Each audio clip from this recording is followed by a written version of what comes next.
여러분 안녕하십니까? Bonjour à tous, 저는 독일 프랑크푸르트 교회 오영신 선교사입니다. je suis le pasteur Oh Young-shin du Francofoot de l'Allemagne et je suis reconnaissant d'être parmi vous via l'Internet. Et même si ce n'est pas pour longtemps, mais pendant 1 heure au moins, je ferai l'académie sur la vie de la foi. Je peux vous dire à quel point je suis vraiment ravie de partager avec vous en ce qui concerne la foi. Dans le monde, il y a vraiment de très nombreuses personnes qui acquièrent la théorie et la connaissance de la Bible. Cependant, peu sont ceux qui vivent en se relatant à la Bible, d'où est écrit Dieu, ou encore en se confiant en Dieu dans leur vie réelle, et ne demeurant pas uniquement dans la théorie et connaissance. Ils sont vraiment très peu, ce genre de personnes. Si ce n'est pas une grâce spéciale venant de Dieu, il est très difficile de le faire. Je ne parle pas de vivre 1 ou 2 fois par la grâce, non. Par exemple, un jour, il y avait Goliath qui est apparu en Israël. Il faisait partie du camp des Philistins.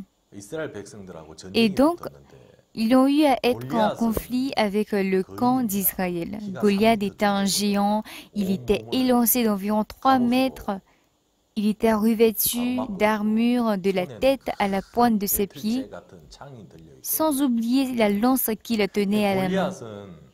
Et Goliath représente ce que l'on ne peut pas vaincre avec la force humaine, autrement dit, des situations qui sont hors de nos limites. Le peuple d'Israël croit en Dieu et tous les garçons doivent être circoncis. Le fait de recevoir la circoncision veut dire être un peuple de Dieu, être dans la promesse de Dieu. Mais voilà que quand Goliath était apparu, il se fichait de Dieu, il se moquait de Dieu. Personne ne se montrait à Goliath. Ils avaient tous la crainte, car ils savaient que se présenter devant lui aura pour fin la mort, si bien qu'ils étaient occupés à se cacher, à fuir. Par contre, le petit David a couru vers Goliath et ce n'est pas qu'il était revêtu d'armure, non. Il n'avait rien qui puisse le protéger. Il n'était pas armé, il ne possédait pas d'épée, ni couteau, ni d'arc. Il tenait sur lui une lance et une pierre. C'est avec cela que David est allé vers Goliath. Vous devez savoir que David n'était pas une personne vaillante que d'autres. Parce qu'il était courageux, parce qu'il était combattant, ce n'est pas à cause de tout cela qu'il était allé vers Goliath. Mais il avait un cœur en lui, comme quoi, si je vais vers Goliath, Dieu va sûrement m'aider. Il avait cette certitude. Je vais te tuer, Goliath. Je ferai de toi et je ferai savoir à toute la tribu d'Israël que Dieu est vivant. Et c'est le cas qu'avait David. Dieu m'aide.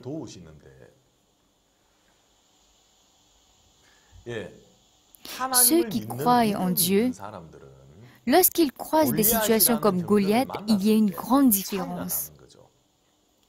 Peut-être que vous connaissez assez Dieu, vous le connaissez par la tête, et vous avez sûrement entendu beaucoup sur Dieu. Mais si dans votre cœur, vous n'avez pas la certitude que Dieu vous aidera, vous ne pourrez pas aller vers Goliath.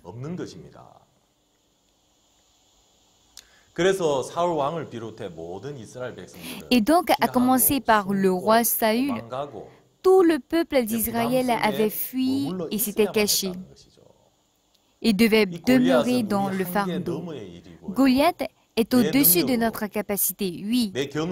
Ainsi, par notre capacité, notre expérience, notre personne, Goliath est une personne qui est invaincable par notre propre force. En étant face à des difficultés, nous pouvons savoir exactement si cette personne est une personne qui croit ou pas en Dieu. Et donc, Dieu nous donne des situations qui nous dépassent souvent, des situations qui sont au-dessus de nos attentes, et lui, il les permet dans notre vie. Parce qu'il veut tester notre cœur pour savoir si on le croit ou pas. Avant de continuer, nous allons lire dans le livre de Romains 10, verset 17, pour continuer notre conférence. Je lis. Ainsi, la foi vient de ce qu'on entend et ce qu'on entend vient de la parole du Christ. Frères et sœurs, la foi ne vient pas de n'importe où. Il y a un endroit d'où vient la foi. D'où est-ce que vient la foi, vous le savez? La foi vient de ce qu'on entend. Et qu'est-ce que nous devons entendre pour avoir la foi? Et ce qu'on entend vient de la parole de Christ. Lorsque nous entendons la parole de Christ, quand nous entendons la parole de Dieu, la foi se crée en nous. Autrement dit, entendre la parole veut dire accepter la parole telle qu'elle dans notre cœur.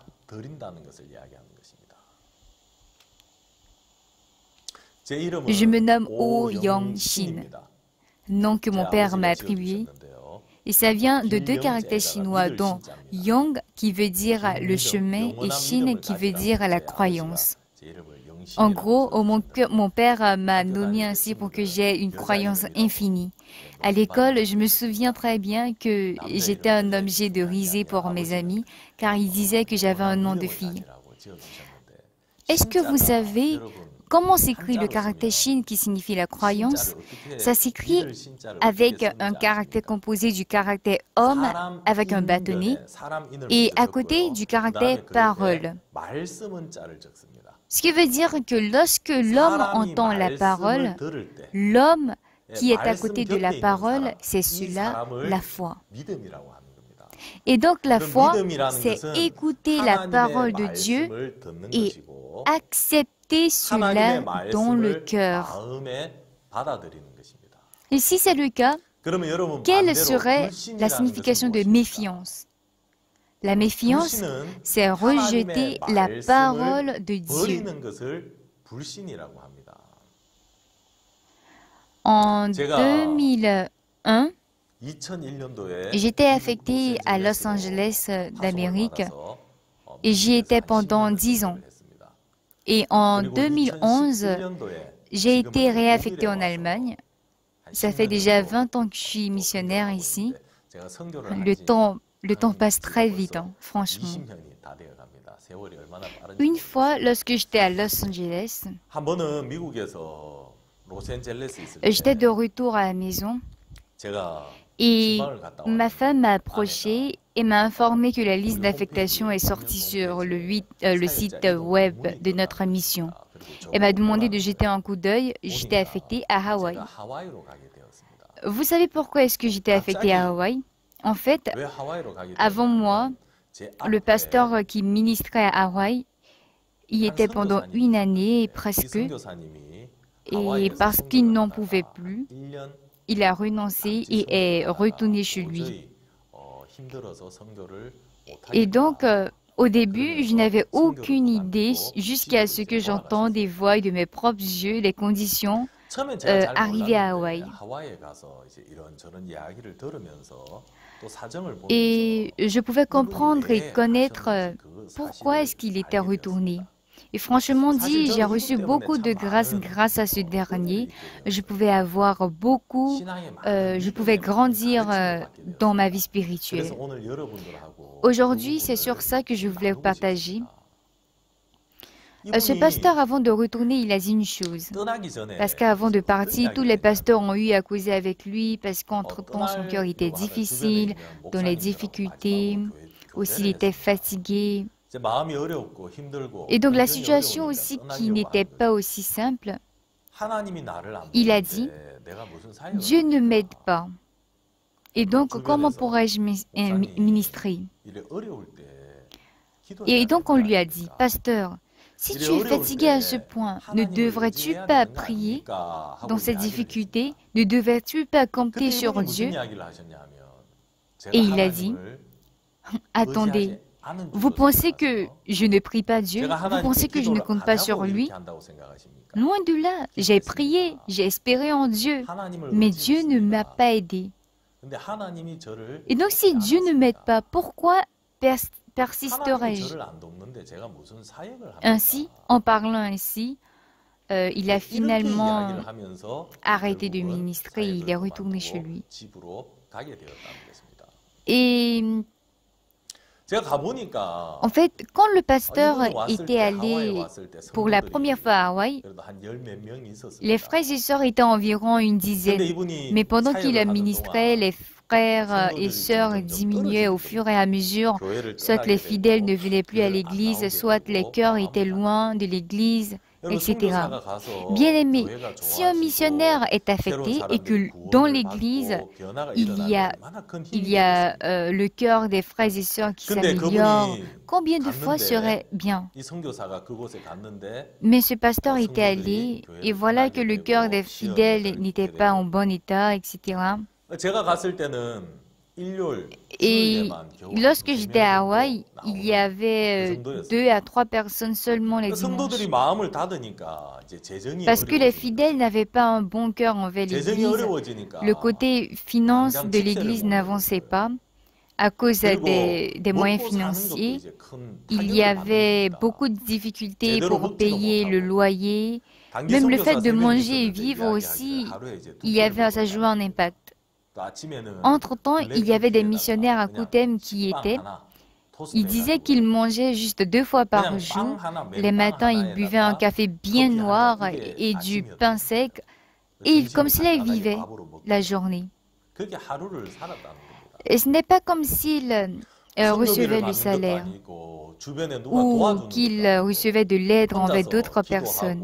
Il ne faisait que prier, espérer en Dieu. Mais un jour, il s'est dit que il était convaincu que Dieu ne m'aide pas.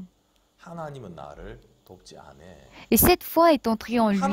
Dieu ne m'aide pas. Que pourrais-je faire? Je ne peux rien faire. C'est ainsi qu'il a quitté et est retourné chez lui. Arrivé là-bas, j'ai vu sa condition. Et bien avant, en 2006, on avait fait un camp global. Il y avait 1500 étudiants environ venant de la Corée. Et on avait fait un grand camp pendant 2 semaines environ. Je ne sais pas si vous vous souvenez. Parce qu'il y avait un grand camp. À mon arrivée à l'église de Hawaï, j'ai trouvé beaucoup d'affaires. Par exemple, le nombre de réfrigérateurs de l'église est bien plus nombreux que le nombre de fidèles de l'église. Les frères et sœurs sont environ 2 à 3. Mais il y avait 5 réfrigérateurs à l'église et 2 voitures. Mais j'avais entendu quelqu'un dire que le pasteur qui était avant moi avait vendu les objets de l'église à cause de la situation difficile. Quand j'ai entendu cela, j'avais commencé à juger ce pasteur. Mais avec le temps, moi-même, j'avais commencé à vendre les objets de l'église et j'ai même vendu une voiture de l'église. Pour vous dire que la situation était vraiment atroce. La situation était atroce, donc Dieu ne m'aide pas. Moi aussi, en vivant, je pouvais voir mon image à travers ces difficultés. Et je me souvenais presque tout le temps d'une parole. Un jour, Jésus-Christ avait dit à ses disciples, « Traversons, allons de l'autre bord de la mer. » Et cette nuit-là, il y avait la tempête. Il y avait une grande tempête, une forte pluie, si bien que dans l'eau, il était rentré de l'eau, dans le bateau était rentré de l'eau, et le bateau remuait, voulait se renverser. Ils se trouvaient tous dans une situation terrible où ils ne pouvaient que mourir. Imaginez-vous à quel point le cœur de ces gens serait dans la panique, en criant par-ci, par-là, « André, qu'est-ce que tu fais? Va me chercher du temps. Jean, vide la barque, etc. » Et donc, tous étaient en train de lutter pour survivre, pour ne pas mourir. Mais que faisait Jésus? La Bible est très signifiante. Que faisait Jésus? Jésus était en train de dormir paisiblement dans la barque. Moi aussi, j'avais tellement ce genre de situation. Comme quoi, voilà que notre Église est vraiment pressée à faire beaucoup de choses. On a l'impression qu'il se passera quelque chose comme le loyer. Mais quand je vois Jésus, Jésus n'est en train de rien faire. Ce pasteur aussi avait cette pensée. L'Église est face à des situations, à des difficultés, mais au fur et à mesure, des problèmes s'accumulent, mais Jésus est en train de ne rien faire. Et donc, il s'est dit, comment est-ce que je pourrais ministrer? Et abandonner, retourner chez lui. Et moi, personnellement, j'ai beaucoup pensé sur ça. J'ai beaucoup médité et Dieu m'a beaucoup enseigné sur ce point. Bien-aimé, la foi, c'est croire en la parole, n'est-ce pas? Mais croire en la parole de qui? Croire en la parole de Dieu, c'est la foi. Et la méfiance, c'est rejeter la parole de Dieu. En fait, avant de conclure que Dieu aide ou n'aide pas, pour conclure cela, je veux savoir sur quoi vous vous basez pour décider cela. Pourquoi ce pasteur a-t-il cru à 100% que Dieu ne l'aidera pas? Pourquoi était-il certain du fait que Dieu ne l'aide pas? C'est qu'il a vu la circonstance qui était en cours. Et c'est cela le plus important. Ce pasteur avait une finalité dans son cœur. C'est que devant la réalité, il est de plus en plus convaincu du fait que Dieu ne l'aide pas. Mais bien aimé, si Dieu aide et qu'à présent nous nous trouvons un peu en difficulté, qu'est-ce qui sera le problème? Mais le problème, c'est que dans notre cœur, il y a un cœur qui se dit que Dieu n'aide pas. Une fois, j'étais en voyage de mission en Scotland. Il faisait tellement froid. Et donc, nous y sommes allés avec un jeune. Nous nous étions couverts d'habits et d'habits. Ah, c'était pénible. Et quand nous sommes allés, il y avait un festival, il y avait beaucoup de monde. Il y a une personne qui m'a beaucoup surpris parce qu'il portait un pantalon court et une chemise courte dans cette fraîcheur. Et nous avons découvert qu'une personne qui a une maison peut s'habiller comme cela. Et s'il fait froid un peu en ce moment, il y a quel problème? Parce que quand il sera de retour à la maison, il pourra se réchauffer. Et donc, avoir un peu froid, il n'y a pas de problème. Dans la rue, quand nous voyons des gens à pantalon court et chemise courte, nous avons beaucoup envié ces personnes en 30 ans.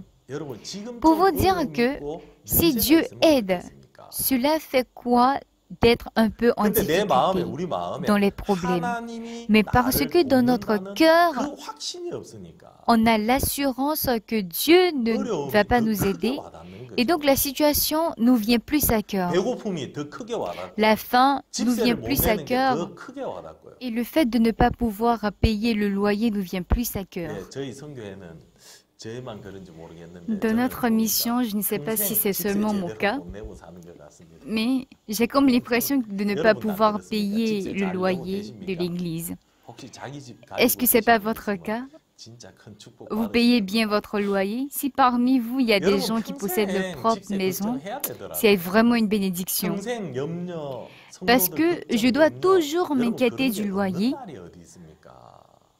Et il n'y a pas un jour où il n'y a pas d'inquiétude.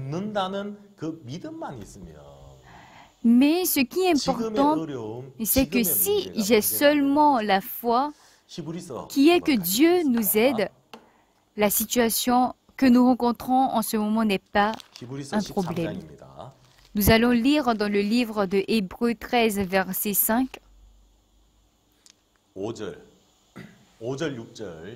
Le verset 5. Le verset 5 et 6. Ne vous livrez pas à l'amour de l'argent, contentez-vous de ce que vous avez, car Dieu lui-même a dit, je ne te délaisserai point, je ne t'abandonnerai point.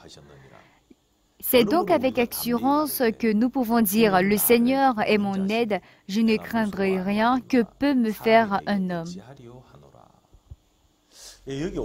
Au verset 5, il est écrit, car Dieu lui-même a dit. Car Dieu lui-même a dit de sa propre bouche, c'est-à-dire qu'il a ouvert sa bouche pour montrer son cœur. Donc, il y a une chose qu'il a fait en ouvrant sa bouche. C'est qu'il a donné sa parole. Et donc, lorsque nous lisons dans le verset 5, il est écrit, car Dieu lui-même a dit, je ne te délaisserai point, je ne t'abandonnerai point. Dieu nous a donc dit, il a dit, je ne t'abandonnerai pas, je ne te quitterai pas. Effectivement, il a dit qu'il va être éternellement avec nous. Et donc, pourquoi serait-il avec nous?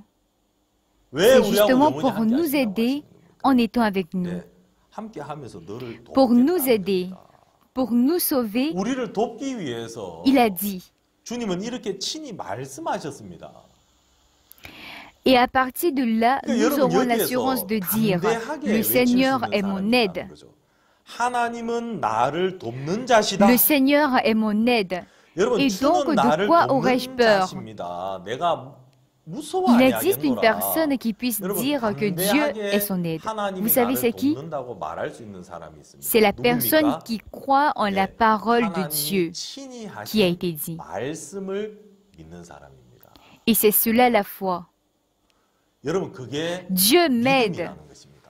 Et les gens disent, tu dis qu'il t'aide, mais pourquoi tu es dans cette difficulté? Tu es dans les difficultés. Mais pourquoi tu rencontres une telle difficulté? Dieu t'aide, mais pourquoi tu n'arrives pas à payer ton loyer? Il t'aide, mais pourquoi cette difficulté est dans l'église? Il t'aide, mais pourquoi tant de problèmes? Quand l'on regarde la situation, c'est comme si Dieu ne nous aide pas. Du tout, pas du tout. Mais dans toutes ces difficultés, la personne qui peut dire « Dieu m'aide », c'est la personne qui croit en la parole qui est donnée. C'est ça la foi. Il y a une personne qui croit en la parole de Dieu et il y a une personne qui croit en la situation qu'il voit.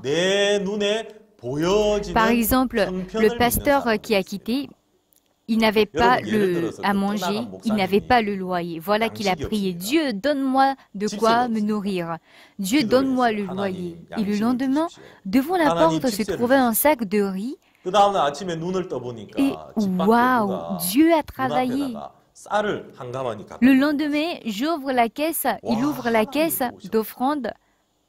Et là-dedans se trouve la somme du loyer. Alors, lors du sermon, ce pasteur va-t-il témoigner ou pas?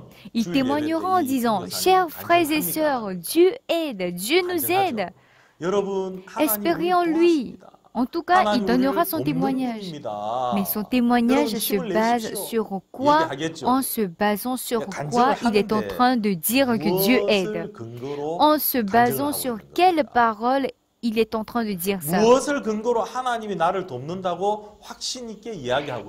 Est-ce en se basant sur cette situation qui s'améliore ou la parole?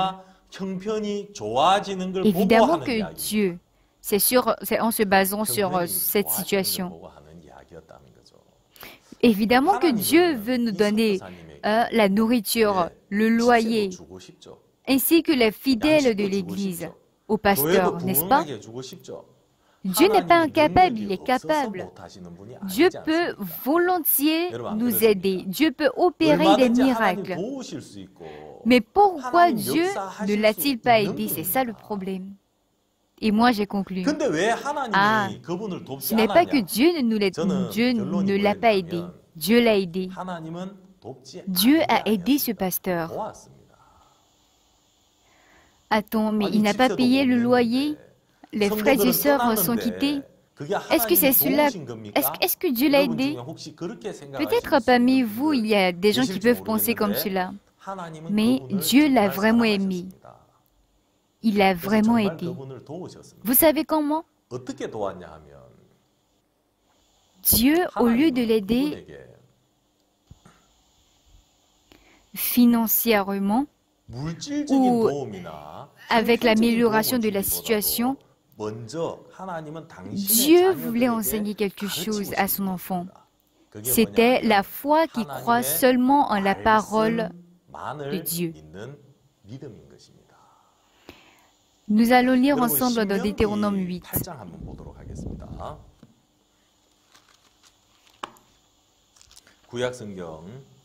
Nous allons lire dans Deutéronome 8.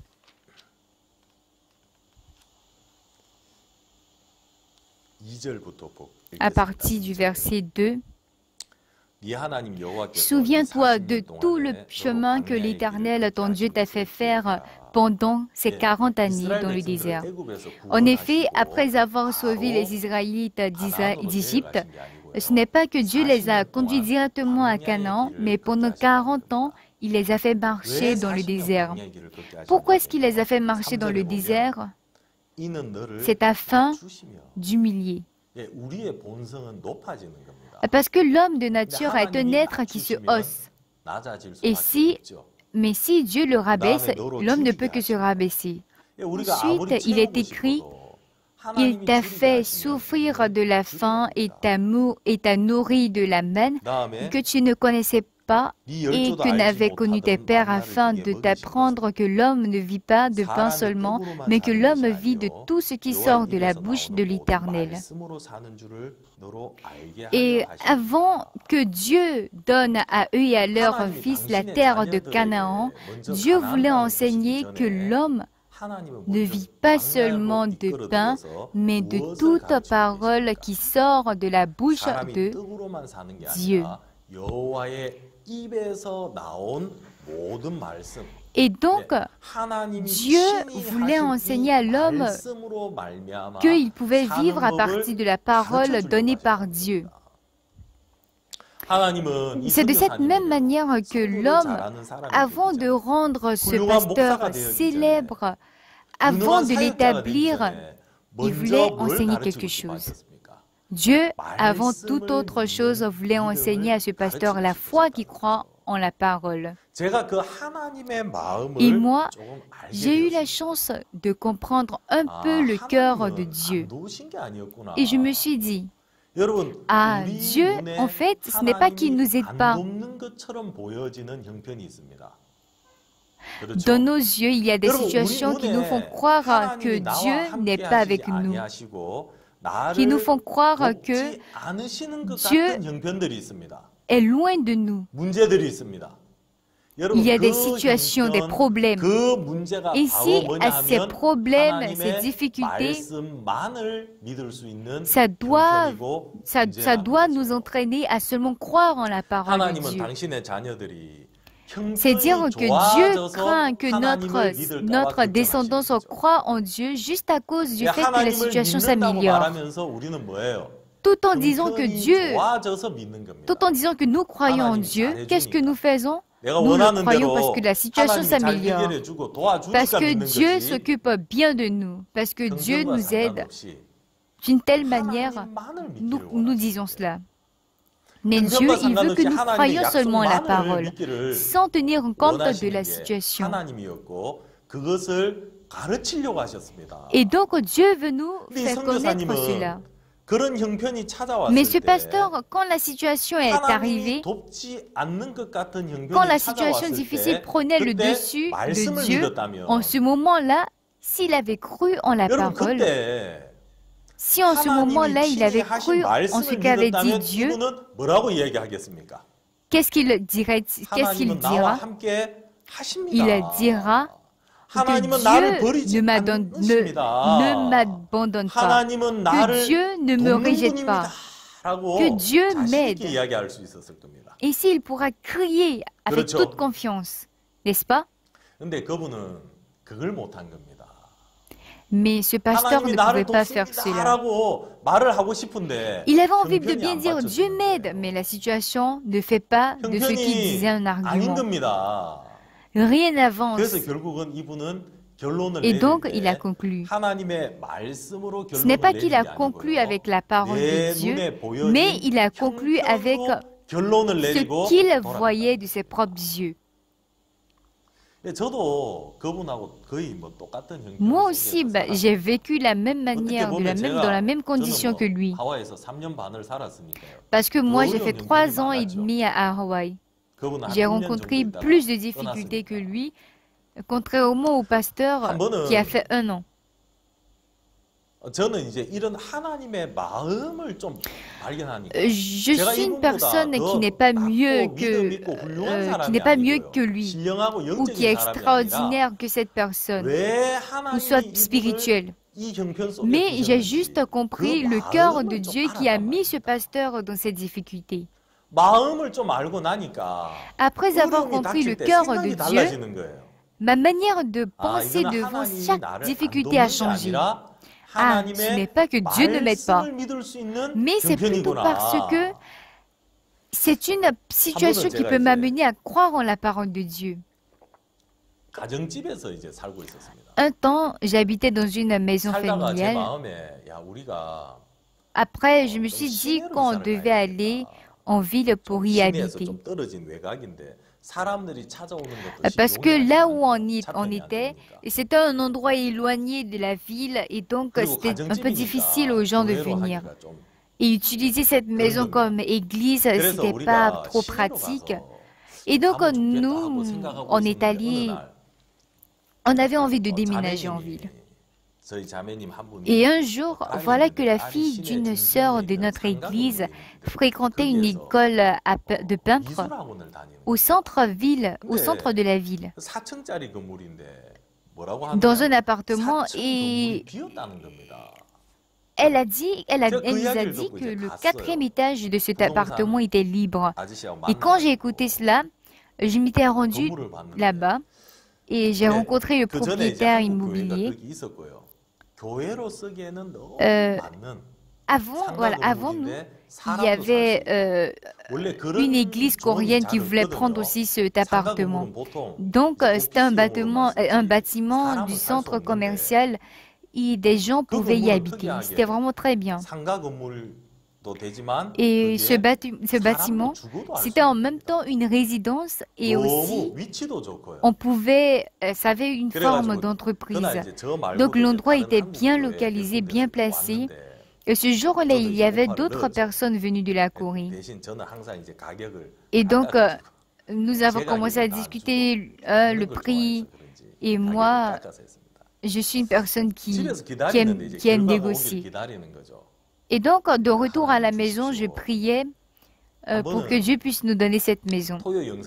Et un jour, le pasteur Park a prêché dans l'émission de journal de notre chaîne télévisée de la mission, et il a pris dans Deutéronome 9, dans le livre dans Deutéronome 9, verset 5.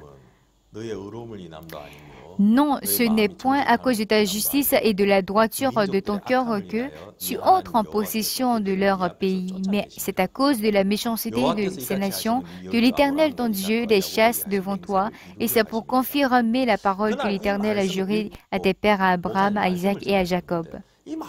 Ce jour-là, le pasteur a prêché sur ce passage. Et ce passage m'était continuellement venu à cœur. Tu entres en possession de leur pays. Tu posséderas ce terrain. Tu as déjà possédé ce terrain. Parce qu'en ce moment, j'étais en prière pour avoir une nouvelle chapelle. Mais en écoutant le sermon télévisé du samedi, j'ai eu la certitude que Dieu me donnera ce terrain. J'ai eu la certitude qu'il me donnera cette maison. Ah, nous sommes déjà en possession de ce terrain. Et donc, j'ai dit aux frères et sœurs de l'Église, frères et sœurs, j'ai fait une demande pour avoir la maison. Notre Église n'est pas la seule à faire cette demande. Mais je crois que Dieu nous donnera cette maison. J'ai prêché. Et voilà, Dieu a dit, tu entres en possession de leur pays. C'est ainsi que j'ai prêché. Mais il n'y avait aucun contact. Une semaine, 2 semaines sont passées, mais rien.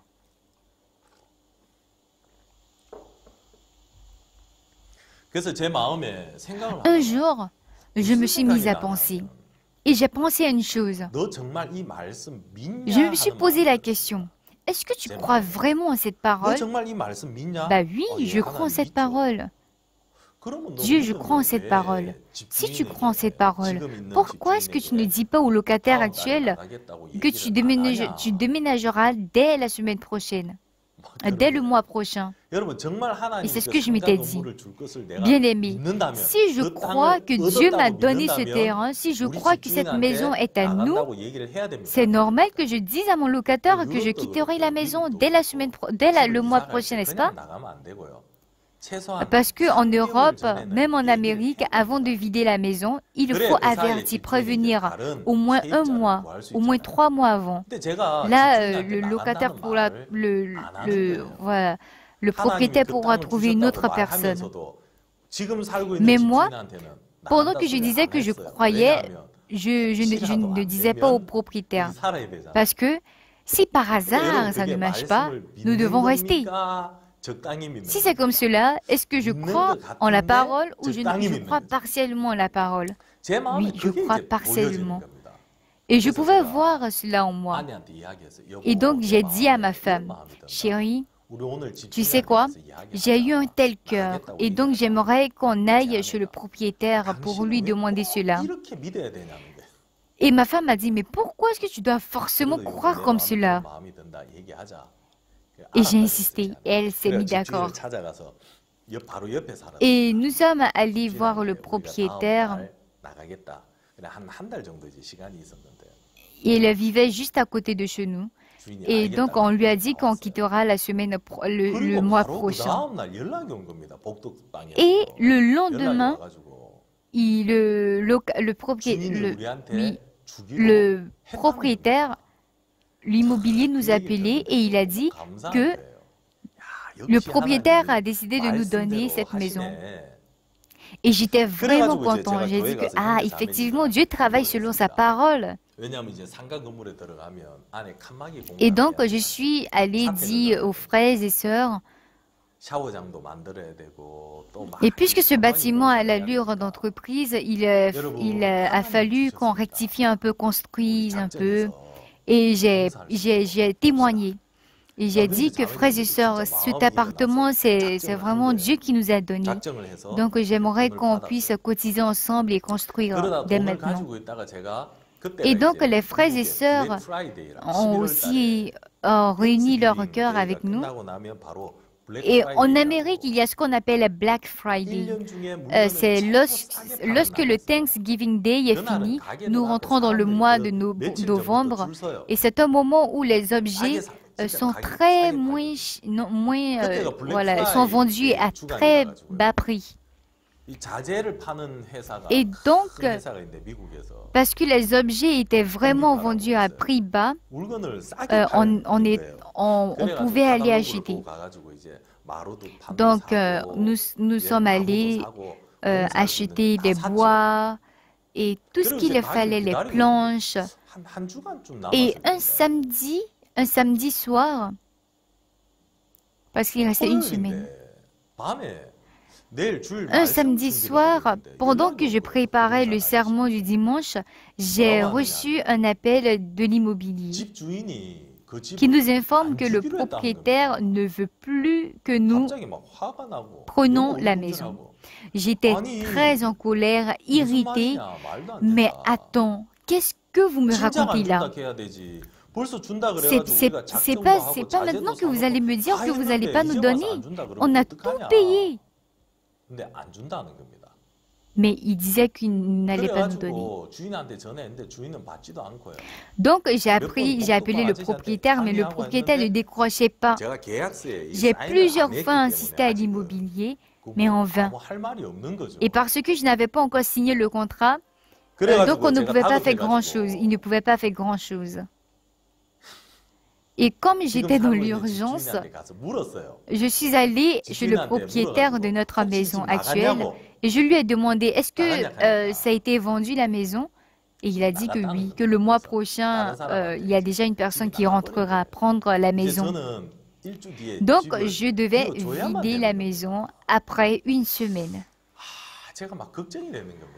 Ah là là, j'étais vraiment inquiet. Surtout, je ne savais pas quoi dire, quoi prêcher aux frères et sœurs. C'est ce qui m'inquiétait plus. Parce que les frères et sœurs étaient beaucoup attristés à cause de certaines choses qui se sont passées avec l'ex-pasteur. Leur cœur était frustré et donc ils avaient encore la méfiance dans leur cœur. J'ai dit aux frères et sœurs, voilà, Dieu nous a donné ça. Et maintenant, si je dis que c'est impossible, vraiment, j'ai imaginé l'état de cœur des frères et sœurs. Et donc, j'ai commencé à penser.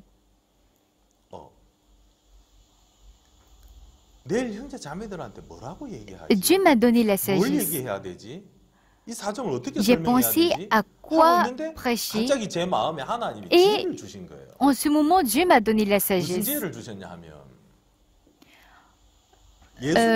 Quand Jésus se battait avec Satan, Satan a été tenté par Satan, n'est-ce pas? Jésus a été tenté par Satan, n'est-ce pas? Et dans Matthieu 3, quand Jésus a été tenté par Satan, il a gagné Satan en ce moment. Il a gagné 3 fois. Jésus a pu vaincre Satan en disant seulement en ce qui est écrit dans la Bible. Et j'ai eu cette sagesse. Je me suis dit, oui, c'est ça. Demain, je n'ai qu'à prêcher ce qui est écrit dans la Bible et pas autre chose. Et donc, je me suis mise à penser, est-ce que dans la Bible, il y a une parole qui montre que Dieu a donné sa promesse, mais qu'il n'a pas tenu cette promesse? Et j'ai commencé à filtrer dans ma tête, à commencer par Genèse, et il y avait une parole, une chose qui m'est venue à cœur. Il y avait une personne, il y avait des cas où Dieu a promis, mais où Dieu n'avait pas réalisé cette promesse. Dans Jean 11, dans le livre de Jean 11, Lazare était dans un état critique, et Marthe et Marie, ils ont envoyé des gens vers Jésus pour lui informer que Lazare était en train de mourir. En ce moment-là, qu'est-ce que Jésus a dit? Jésus a dit que cette maladie n'est point à la mort, n'est-ce pas? Que c'est pour la gloire de Dieu, n'est-ce pas? Dieu a dit que cette maladie n'est point pour la mort, mais pour la gloire de Dieu. Il a dit, au début, elles se sont dit, « Ah, grand frère, courage, Dieu a dit que tu ne mourras pas. » Mais était-il mort ou pas? Il était mort. Bien vrai que la parole dise qu'il ne mourra pas, il était mort. Ensuite, j'ai ouvert la Bible dans Jean 11 et suite à ma lecture, j'ai pu voir que pour réaliser la promesse dite dans sa parole, il est allé lui-même le chercher pour lui donner la vie et le souffle de vie. C'est ça. Selon nous, les choses ne se passent pas comme dit la Bible. Mais Dieu finalement accomplira cette parole, cette promesse, coûte que coûte. Et donc, le dimanche, pendant le culte de dimanche, j'ai témoigné devant les frères et sœurs. Chers frères et sœurs, hier l'immobilier m'a contacté et il m'a dit qu'il ne nous donnera pas la maison. Mais, frères et sœurs, regardez comment Dieu travaillera. Regardez bien de vous-même comment est-ce que Dieu va travailler. Et j'ai fait exprès, j'ai parlé à haute voix. Frères et sœurs, jusqu'à présent, Dieu a aidé Hawaï. À partir de cet instant, voyez de vous-même comment Dieu aidera Hawaï. Et après, les sœurs m'ont approché. Ils ont dit, Pasteur, le propriétaire a dit que c'est pas possible. Comment est-ce que tu comptes faire? Et moi aussi, j'ai dit, j'ai aucune idée. Mais je compte aller le rendre visite demain. Et je me suis endormie. Le lendemain, j'ai ouvert mes yeux, j'ai pris ma Bible et j'ai lu dans le livre de Deutéronome 8. Deutéronome 8, l'homme ne vit pas seulement de pain, mais que l'homme vit de tout ce qui sort de la bouche de l'Éternel. Et c'est le verset qui m'est venu beaucoup à cœur. Ah, je comprends.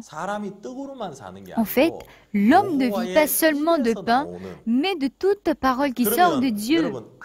Et donc, si je dis ce n'est pas possible, qui est-ce qui dit ça? Oui, c'est le propriétaire de la maison. Mais est-ce que c'est Dieu qui a dit que ce n'est pas possible? Non. C'est le propriétaire. C'est l'homme qui l'a dit. C'est pas Dieu. Mais qu'est-ce que la parole de Dieu dit? Et en y pensant, je me suis souvenu de la parole dans le livre de Deutéronome 5, verset 5. Non, ce n'est point à cause de sa justice et sa droiture. Dieu a dit que nous rentrerons en possession de leur pays.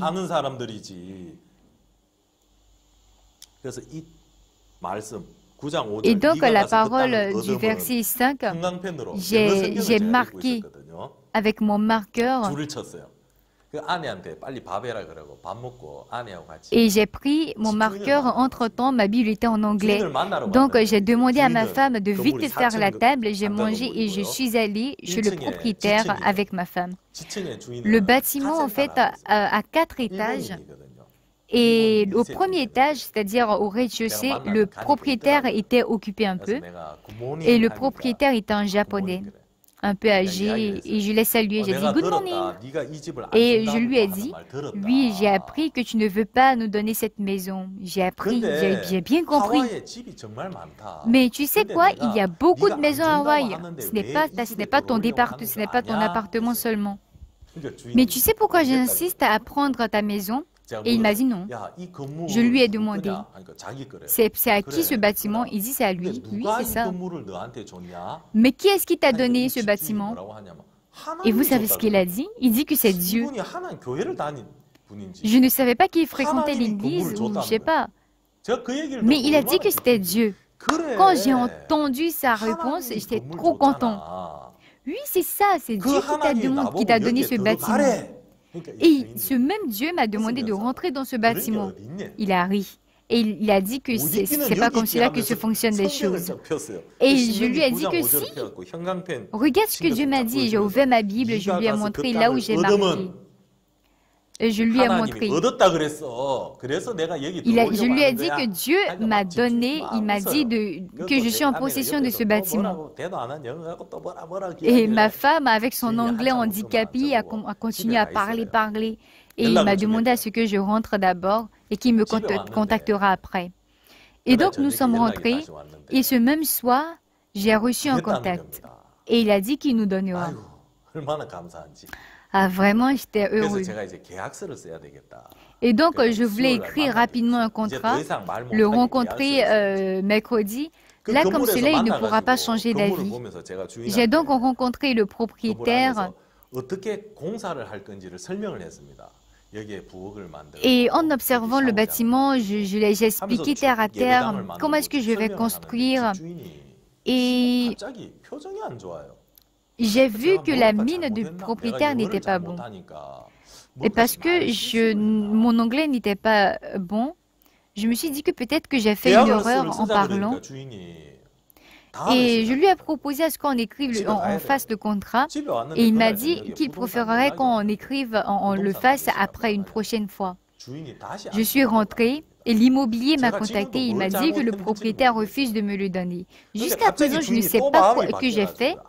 Je ne sais pas ce que j'ai fait de mal, mais il a changé d'avis. Ah, c'était vraiment chaud. Parce qu'en fait, on était un vendredi. Et non, c'était un mercredi. Et après, dimanche, le lundi, on devait libérer la maison et moi, je devais aller dans un séminaire. Et donc, moi, je comptais faire le contrat le mercredi, déplacer toutes les affaires avant le lundi. Parce que le lundi, comme ce que j'avais dit, j'avais un séminaire à Tacoma. Et dès lundi, je devais vider la maison. Mais voilà que le propriétaire a dit que c'est pas possible, on doit déménager, on n'a nulle part où aller, je dois aller au séminaire le lundi et toute chose était embarrassante.